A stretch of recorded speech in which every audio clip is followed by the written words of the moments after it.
Madame, Monsieur, bonjour et bienvenue à votre édition L'Info. Le président algérien Abdelmadjid Tebboune a eu hier un entretien téléphonique avec son frère, le président de la République tunisienne, Kais Saïed, lors duquel ils ont évoqué les relations solides entre les deux pays frères, a indiqué un communiqué de la présidence de la République. Les deux présidents ont également abordé des questions bilatérales d'intérêt commun, ajoute la même source. De la protection civile dépêchée en Turquie suite au séisme dévastateur qui a secoué le sud de ce pays la semaine dernière a regagné le pays mardi soir au terme de leur participation à l'opération de recherche et de sauvetage. L'équipe de la protection civile a été accueillie à la base militaire de Boufarik par le ministre de l'Intérieur, des collectivités locales et de l'aménagement du territoire, Brahim Red, et le directeur général de la protection civile, le colonel Boualam Bourdaf.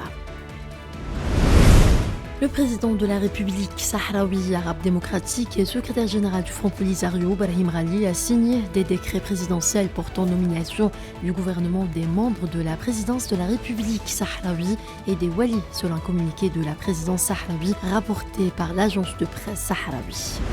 Les autorités d'occupation marocaines continuent de commettre des crimes contre les prisonniers civils sahraouis, le cas le plus récent étant celui du détenu Mohamed Hnini Rouhbani, victime de graves abus perpétrés par un gardien de prison, selon une source sahraoui.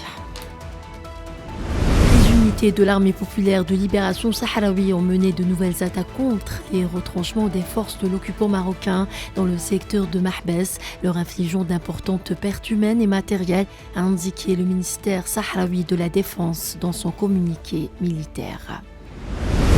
Les autorités palestiniennes ainsi que plusieurs organisations internationales ont rejeté et condamné la récente décision de l'entité sioniste de légaliser 9 colonies illégales en Cisjordanie occupée, y voyant un mépris pour la communauté internationale et une nouvelle provocation au peuple palestinien.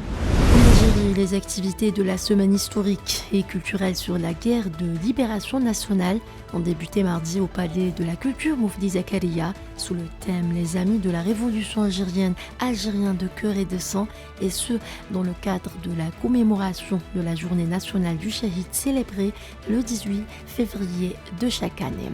C'est la fin de ce flash. Merci de l'avoir suivi.